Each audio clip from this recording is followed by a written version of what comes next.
Olá, está no ar Porto 360 Entrevista, nosso espaço semanal para debater assuntos importantes em relação aos portos internacionais, portos do Brasil e principalmente em relação ao Porto de Santos. Você já sabe, não custa lembrar, o Porto 360 Entrevista é uma realização do Grupo Tribuna em parceria com a CBN. Porto 360. Patrocínio.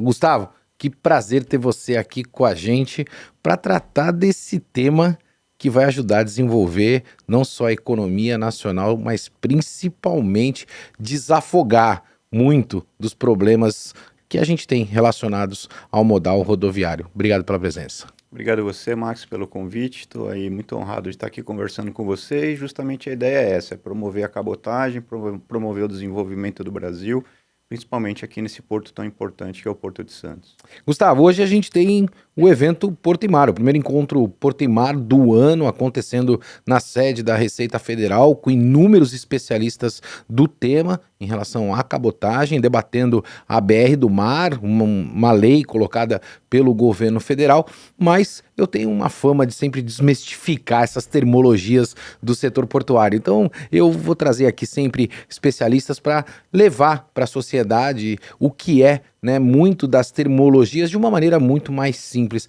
E aí eu preciso te perguntar, o que é cabotagem, né? Porque deram um nome difícil para algo, no meu entendimento, muito simples até de se explicar. Na verdade inclusive é engraçado você falar isso, que a gente também se comunica aí quando a gente está querendo fazer aí, trazer cargas que hoje não operam na cabotagem, a gente fala que é o frete marítimo doméstico, né?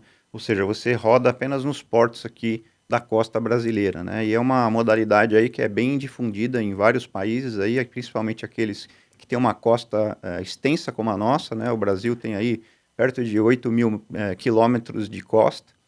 Se eu considerar as hidrovias, isso vai para 23 mil quilômetros de hidrovias que Absurdo, possivelmente, né, podem ser utilizadas. Então, é uma modalidade de transporte que, de fato, se faz uso dessa costa imensa aí que o Brasil tem. Gustavo, a gente pode dizer que, na verdade, esse tipo de transporte, né, como se fosse o transporte doméstico de avião que a gente tem, né? Ou seja, eu pego um voo daqui para São Paulo e aí de São Paulo para Manaus, né? E é extremamente simples, porque aí, na verdade, eu vou lá, faço meu check-in, eu tenho o meu documento de identidade, eu embarco e faço esse transporte doméstico aqui, que é muito melhor do que eu pegar um caminhão em São Paulo e ir até Manaus. Hoje o que acontece, se a gente comparar, é mais ou menos isso, ou seja, a gente utiliza do modal rodoviário e não se utiliza muito desse modal, né, o modal doméstico que a gente tem de navegação pelas costas do Brasil? Não, tá perfeito, acho que inclusive a analogia com o aéreo é isso mesmo, né, é muito mais simples e muito mais eficiente, né, aí quando você olha para a questão de custo, quando você olha para a questão de segurança, quando você olha para a questão de sustentabilidade, a cabotagem ou o doméstico aqui, o marítimo doméstico, ele é muito melhor do que o caminhão. Isso não significa que o caminhão é ruim. Claro, né? claro. Muito pelo contrário, né? Eu acho que cada um tem a sua vocação, cada modalidade tem a sua vocação. Então o caminhão é para pequenas distâncias, distâncias curtas. Você tem uma questão social também atrelada a isso. Imagina que o caminhoneiro hoje, ele pega um caminhão aqui em São Paulo e vai até Manaus, ele demora 15, 20 dias aí, se não pegar nada extraordinário nesse trajeto, né? Depois mais 15, 20 dias para voltar. Quando você fala que ele vai fazer 10 viagens mais curtas, ele vai voltar para a família dele, toda noite vai ter uma qualidade de vida muito melhor e vai ganhar o seu dinheiro também, desgastando menos o seu ativo e assim sucessivamente. E sendo até mais produtivo, Gustavo, porque na verdade eu tenho um entendimento, eu queria compartilhar com você, queria ouvir a tua opinião também em relação a essa questão. O Brasil tinha pressa para crescer, né? E a gente bem sabe disso. E o modal rodoviário, por depender de infraestrutura única e exclusivamente de rodovias, né? Você não precisa construir um porto, ter calado, dragagem, berço, né? Qual é o cabeço de atracação, enfim, tem uma complexidade um pouco maior. O Brasil escolheu esse modal lá atrás. E me parece que muitas vezes a gente tem uma miopia gigantesca, né? Porque a gente fica aprisionado dentro daquela bolha, a gente não consegue mais sair daquilo porque constroem-se monopólios e muitas vezes, né, uma percepção equivocada, né, principalmente para o desenvolvimento, e aí você tem o determinado protecionismo daquelas questões. Eu ouço muito dizer, olha, a cabotagem vai acabar com o emprego do caminhoneiro. Eu acho que não, muito pelo contrário, né? Eu acho que o volume que a gente pode movimentar entre os portos do Brasil vai fazer com que esses caminhoneiros, eles possam necessariamente ali atender um trecho menor de até 400 quilômetros de um ponto ao outro, sendo muito mais produtivo. Resumindo, ao invés de fazer um frete para Manaus, né, São Paulo para Manaus, onde ele demanda 15 dias, ao longo de 15 dias ele pode fazer 5, 6 fretes por dia, sendo muito mais produtivo, com um custo muito mais atraente e sendo muito mais lucrativo e eficiente, contribuindo para o desenvolvimento. Qual é a tua reflexão a respeito disso tudo? Eu sei que foi um pouco longo, mas eu queria compartilhar com você a minha percepção nesse ponto específico, Gustavo. E a sua percepção está correta, né? O Brasil, na verdade, se você olhar isso, por que hoje a gente tem tanta concentração no modal rodoviário? Foi uma escolha, né? Na época de Juscelino, quando ele fez o programa de desenvolvimento 50 anos em 5, Sim.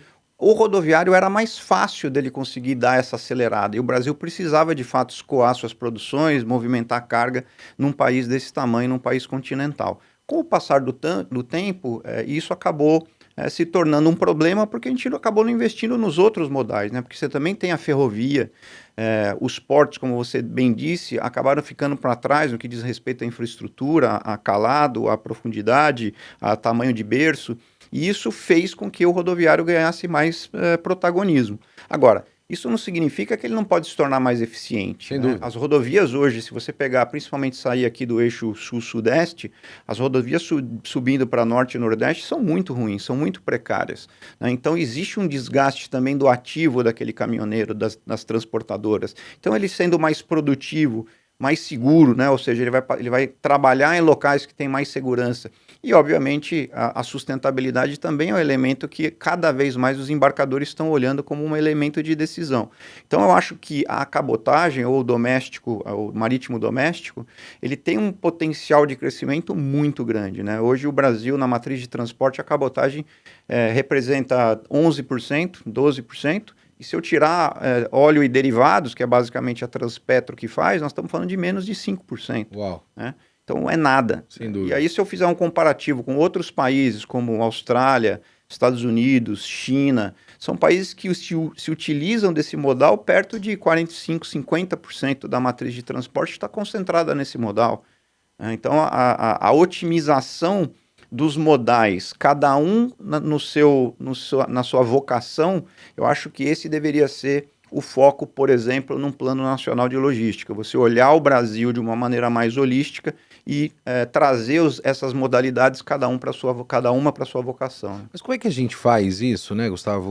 Uma vez que eu encontrei determinada pessoa em um grande evento e ela comentou comigo, falou, Maxwell, essa semana a gente mandou aproximadamente 50 caminhões da Bahia aqui para o Porto de Santos, porque a gente não conseguia embarcar algodão lá em Salvador, né? Por falta de linhas que sejam regulares para poder fazer esse tipo de embarque. Ou seja, o navio só vem para Santos para poder levar essa mercadoria, seja para a Europa, Estados Unidos, China, ou quem quer que seja. E aí, obrigatoriamente, ele precisa pegar o caminhão lá de Salvador, colocar na rodovia e trazer para o Porto de Santos.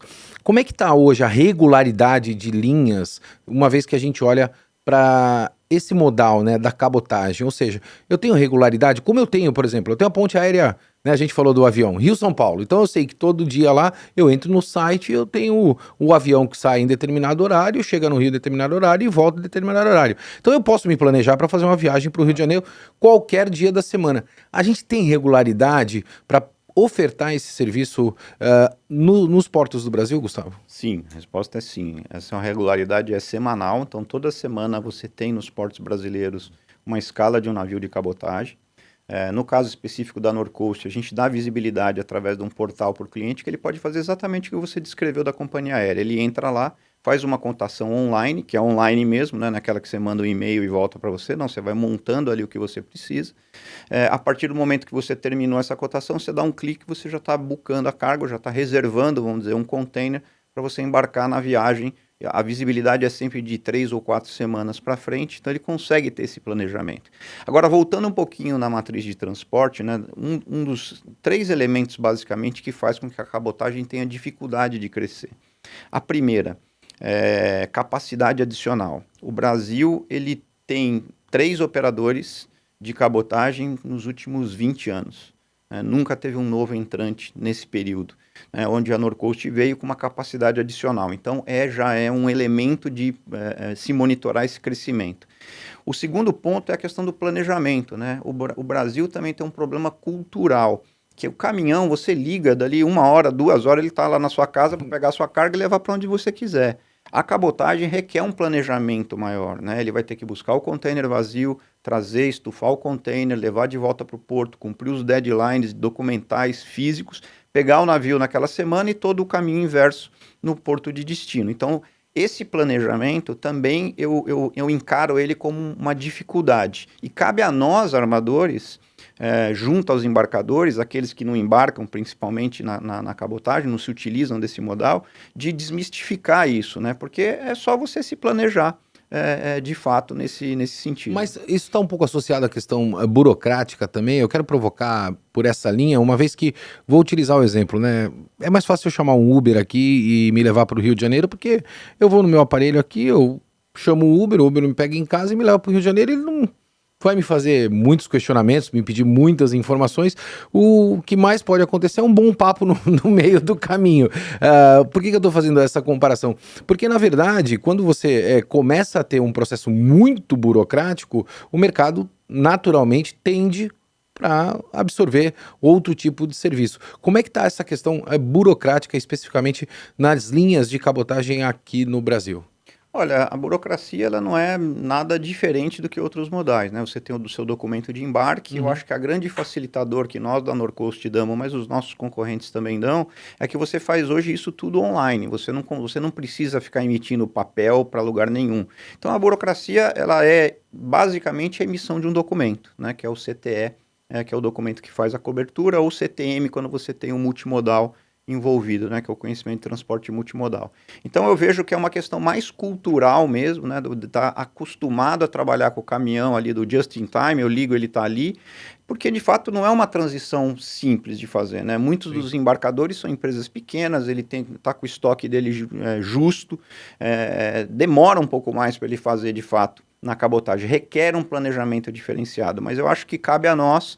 Então, no caso da Norcoast, nós montamos um time de trabalho que ele vai até esse embarcador que não conhece e explica para ele, né, que é o nosso processo de onboard. Eu vou explicar para ele, olha, funciona dessa maneira, você tem que fazer assim, assim, assim, assim, assim, e viabiliza os projetos para que ele se utilize aí e tenha uma distribuição melhor na nossa matriz de transporte. Quando nasceu a BR do Mar, eu particularmente fui um pouco crítico, né, com a maneira que muitas vezes a gente comunica os projetos aqui no nosso país de um modo geral, né? Quando veio a privatização do Porto de Santos, eu achei que a forma de se comunicar estava errado, né? Porque colocaram o túnel dentro da privatização para tentar viabilizar uma coisa com a outra, por isso que eu digo que a comunicação ela é muito importante. E quando veio a BR do Mar, algo que foi muito colocado, né, para que houvesse efetivamente essa condição proposta pelo governo federal, foi o fomento da indústria naval nacional.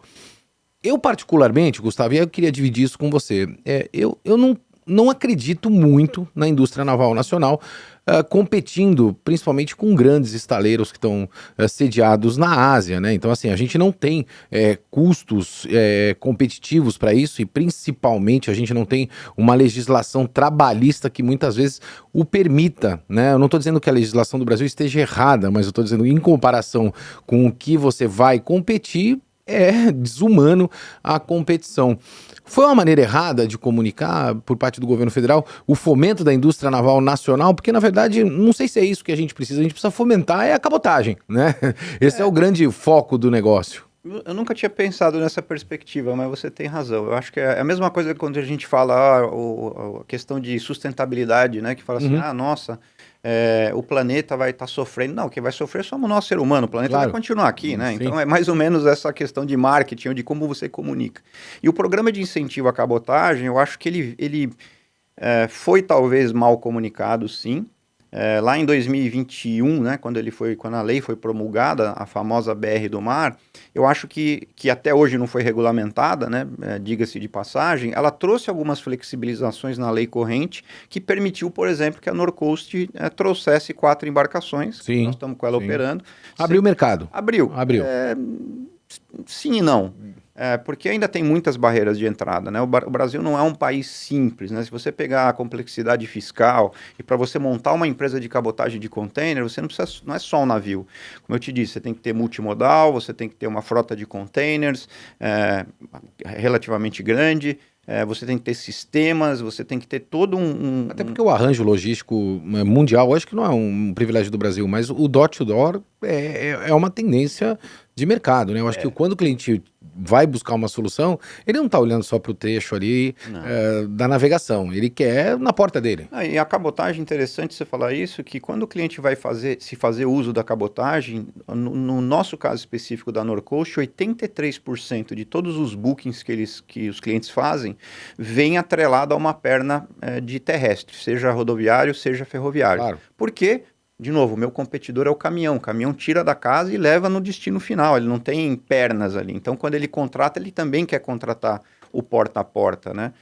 Eu acho que, aí voltando à questão da burocracia, essa multimodalidade eu acho que é algo que poderia estar sendo mais facilitado, vamos dizer assim, principalmente cobertura de seguro. A complexidade ainda do nosso país nesse sentido é bastante grande. Legislação trabalhista para a tripulação a bordo, como é que está esse regramento? A gente está seguindo a legislação brasileira por ser um transporte doméstico ou a gente segue um regramento internacional?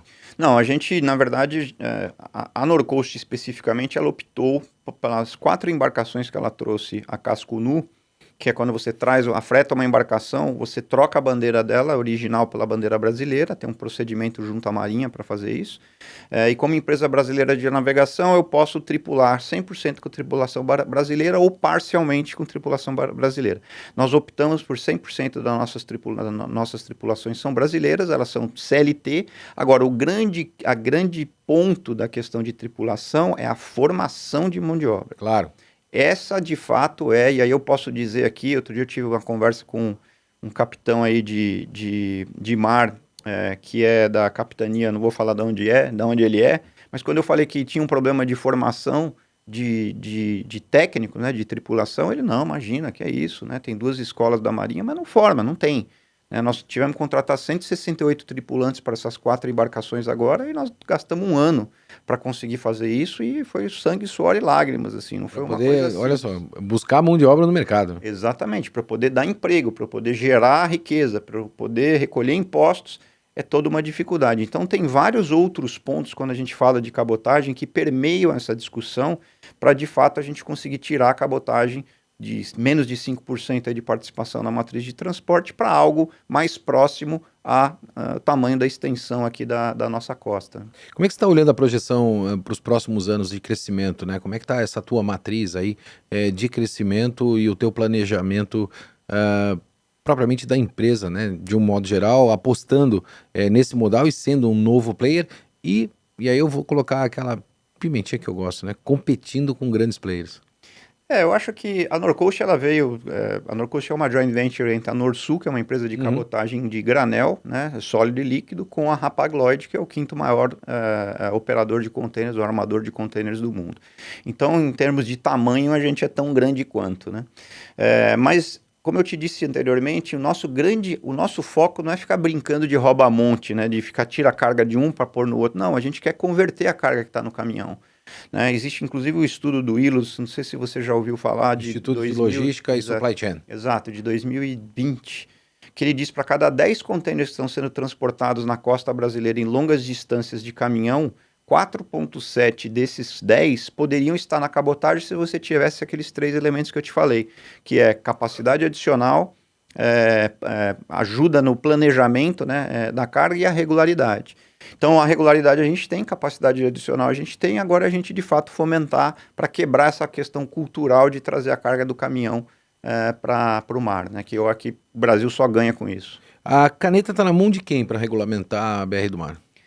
Olha, aí é uma pergunta de $1 milhão, né? Porque Se parece soubesse a resposta. vai para mão de um, vai para mão de outro e a gente não Eu consegue... acho que perdeu um pouco o foco, né, da BR do Mar. Agora eles estão entrando aí na BR das hidrovias, né, que estão chamando aí, que também é importante, né, não é ou outro, né, o Brasil precisa e tem, na verdade, É muita tamanho. demanda, né, É Gustavo? muita Eu costumo demanda. dizer que a gente tem muita demanda. Nós temos uma demanda reprimida na cabotagem muito grande, Max. Se você olhar os últimos 15 anos, a cabotagem cresceu 11% na média, nesses últimos 15 anos. Totalmente descolada do PIB, totalmente descolada do crescimento da indústria. Por quê? Porque existe uma demanda reprimida muito grande. O cara está fazendo de caminhão hoje. Né? Então, existe um potencial de crescimento que nós enxergamos aí para os próximos 10 anos ainda muito grande, que a gente vai conseguir crescer. É óbvio que para esse crescimento ele depende de uma série de outros fatores que a gente discutiu alguns deles. Mas o que eu acho que é o mais crítico é o investimento de infraestrutura. Né? Quando você olha para a cabotagem no Brasil, entre Santos e Manaus, Santos e Manaus representa 45% de todo o volume hoje que é transportado na cabotagem do Brasil. Se você olhar os efeitos do aquecimento global que aconteceram o ano passado, tanto no sul do país, que está acontecendo agora, né, no Rio Grande do Sul, com as cheias, e a seca em Manaus, que vai se repetir novamente esse ano, o governo é muito lento, né, nesse sentido. Né? A gente já precisava estar dragando, já precisava estar com uma draga adequada lá para conseguir chegar ali em comecinho de agosto, já começar a dragar os pontos críticos ali do rio. Então, a lentidão é muito... E não é uma coisa nova, né? Claro, não é uma novidade. Não é uma novidade para ninguém. O ano passado, sem dúvida, foi um recorde histórico e vai acontecer de novo. Ele está ligado ao aquecimento global. E o aquecimento global não vai se solucionar do dia para a noite, né? Ele vai se perdurar aí por muito tempo. Então, acho que essa questão do... E aí, voltando aqui para o Porto de Santos... Eu estou nessa área, sei lá, 30 e poucos anos. Há uns 15 anos eu escuto que a gente precisa aumentar a profundidade aqui do canal de Santos. Nunca acontece. O que está esperando? Agora nós estamos... eu ouvi outro dia você numa outra entrevista aqui falando sobre o Porto de Santos, que é o maior porto do hemisfério sul. E é de fato. Só que se você vê o que os chineses estão investindo agora no Peru, no porto de Chacai, se eu não me engano... Se você olhar aquele investimento, são 3,6 bilhões de dólares de investimento. Ele vai ser o porto que pode conectar o Brasil com o Pacífico.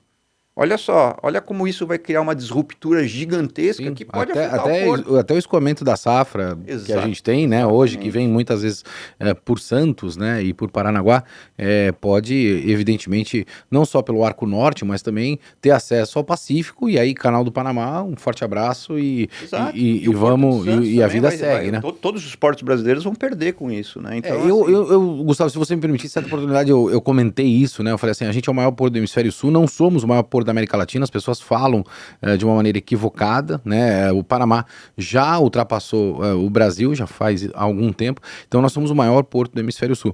Sendo o maior porto do hemisfério sul, a gente não pode ficar refém da nossa própria soberba, né? Então muitas vezes as pessoas dizem assim, olha, o Santos não vai deixar de ser Santos. Eu acho que não, né? Como a gente acreditava há 10, 15 anos atrás que Paranaguá nunca seria o que ela é hoje, né? Como nós acreditávamos há 10 anos atrás que o Arco Norte não seria o que ele é hoje. Eu acho que a grande vantagem que Santos tem, particularmente falando, né, e quero a tua opinião em relação a isso, é que a gente ainda tem ou sofre com muito problema de infraestrutura, como você pontuou. Porque se esses portos avançarem em relação à infraestrutura, eu acho que naturalmente o mercado vai tender para essas outras localidades. Nós não vamos deixar de perder a grandiosidade, mas quando a gente vai perder muita carga, a gente vai. Como é que você avalia isso? O ponto é esse, né? Eu acho que o Brasil precisa tomar decisões estratégicas, né? O Porto de Santos é um porto importante, ele pode se tornar ainda mais importante do que ele é. Se você olhar aí o crescimento do Porto de Santos em volume de carga movimentada, nós estamos falando de 170 milhões de toneladas, mais ou menos, movimentada aqui no porto. Isso veio se mantendo quase andando de lado já nos últimos 5, 6 anos, né? O porto não tem um crescimento exponencial como ele potencialmente poderia ter. E o que falta para esse crescimento é a obra de infraestrutura, é acesso ao porto de ferrovia, é o túnel, é a ponte, o aumento da profundidade. Não é um ou outro, é um projeto de fato para que esse porto se torne mais importante do que ele já é. E até para ele não perder a competitividade dele para esses outros portos que estão nascendo, né? Eu usei como exemplo o Porto do Peru, mas tem outros que podem acontecer, né? O Panamá, eu não acho que é um porto de competição para Santos, porque o Panamá é um porto de transbordo, né? É um hub, porto, né? É um hub. Ele está transbordando carga para a América Central, atravessando de um oceano para outro. Mas está etc. movimentando e faturando. Está faturando, Tá sem faturando, dúvida nenhuma. tá Sem faturando. dúvida nenhuma. Agora, a questão do aquecimento global que afetou o ano passado Manaus também afetou o porto do Panamá, como afetou o porto de Suez, o canal de Suez. Isso tudo faz com que o Brasil, para as cargas que a gente está recebendo e mandando, o transbordo nos portos brasileiros, eles já vem crescendo e tem um potencial de crescimento muito maior. Até pelo tamanho dos navios, que cada vez vão ser maiores, e vai exatamente isso. ao encontro do que Panamá faz hoje, olhando para portos concentradores, trazendo muitos containers, né? Não só containers, mas cargas também, e aí fazendo o transbordo em cabotagem. A gente está chegando ao final do nosso programa, o papo passa rápido aqui quando o papo é bom, e eu quero te pedir uma reflexão, né? Eu venho acompanhando e a gente está falando de logística, né? Todo mundo fala de logística. Eu acho uma palavra tão complexa, né? Se a gente for olhar profundamente, com tantas coisas envolvidas, mas a gente veio acompanhando o arranjo logístico mundial. Então ele saiu do universo ali just in time, né? A gente tinha aquele universo just in time, que era a necessidade imediata para absolutamente tudo que era importante, né? A gente partiu para um universo just enough, mais recentemente por conta da pandemia, né? Ou seja, fazer somente o que é o suficiente. Aí, quando percebeu que a China era o estoque do mundo, a gente foi para um arranjo just for me, ou seja, eu compro somente aquilo que é importante para mim. E agora a gente está mudando de novo para o universo just in case, né? A gente está evoluindo para esse cenário também. Só que a transição antes da pandemia, pelo menos essa é a minha percepção, tá? Não estou falando aqui de estudos, a gente está falando de percepção, termômetro mesmo. É que esses arranjos, eles demoravam, Gustavo, décadas para acontecer, né? Para sair de um modelo just in case para um universo just in time, demoravam-se décadas. E agora, né, impulsionado pela própria pandemia mesmo e pelo mundo como se comporta comercialmente falando, eu percebo que a cada 2 anos essa brincadeirinha de arranjo logístico mundial está mudando e que afeta os negócios. Isso depende de celeridade. Se a gente não acordar, a gente fica para trás? Fica para trás. Você tem uma leitura perfeita, né? O mercado, hoje ele se transforma muito mais rápido. E aí você usa a própria China como exemplo, Sem né? dúvida. Quando saiu de fábricas da China e foram para o Vietnã, para a Índia, em quanto tempo? Em coisa de 5 anos. Sim, às vezes até rápido, menos, tá? Até menos. A pandemia, eu acho que trouxe um elemento de celeridade, as empresas começaram a entender de que ela não podia depender de um ou de 2 fontes, por exemplo, de fornecimento de produto, que ela tenha que ter o tal do nearshoring, ou seja, Sim. trazer as indústrias para onde está de fato os mercados consumidores.